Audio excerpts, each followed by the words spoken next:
ভাই ভাই ভাই সে এসে গিয়েছে, ভাই সে এসে গিয়েছে। তুমি কেন দৌড়াচ্ছ? কে এসে গিয়েছে রায়হান? যার আগমনে আমরা আনন্দিত হয়ে যাই। চাচ্চু চাচ্চু চাচ্চু চাচ্চু চাচ্চু চাচ্চু সে এসে গিয়েছে। জি আমার রায়হান বাবা, কে এসেছে? যার আগমনে আমরা আনন্দিত হয়ে যাই। কার আগমনে আমরা আনন্দিত হই? বলে তো যাও আব্বু, আমাকে। আব্বু আরে আব্বু আব্বু আব্বু কি হয়েছে বাবা, কেন চিৎকার করছো? আব্বু সে এসে গিয়েছে, কে চলে এসেছে? যে আমাদেরকে মজার মজার খাবার খাওয়ায়। মজার মজার খাবার তো আপনার আম্মু খাওয়ায়, আর তিনি তো এখানেই উপস্থিত আছেন। তো কে এসেছে? আরে আব্বু সে যে আমাদেরকে ভালো ভালো শপিং করায়।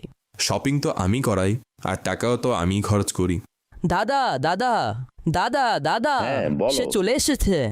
কতক্ষণ যাবত এটাই শুনছি, কে এসেছে? দাদা সে এসে গিয়েছে, যার জন্য আমরা অপেক্ষা হ্যাঁ, করছিলাম। কার জন্য অপেক্ষা করছিলাম? চলুন আমি আপনাদেরকে বলি কে এসেছে। সকল আশিকান রসুলকে জানাই পবিত্র রমজান মাস আগমনের শুভেচ্ছা।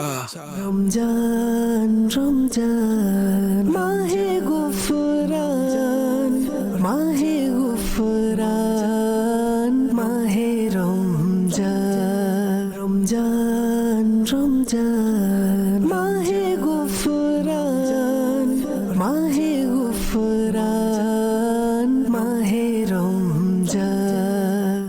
বাবা রায়হান, পবিত্র রমজান মাসে আমরা অনেক আনন্দিত হই, কিন্তু এই আনন্দ শুধু খাবার দাবারের জন্য নয়, বরং আসলে রমজান মাসে আল্লাহ পাক আমাদেরকে অল্প আমলের পরিবর্তে অনেক বেশি নেকি দান করে থাকেন। রমজান আমাদেরকে শপিং করানোর জন্য নয়, বরং রমজানের মজা তো তখন আসবে যখন আমরা এতে নেকি করব এবং নিজের গুনাহ ক্ষমা করিয়ে নিব।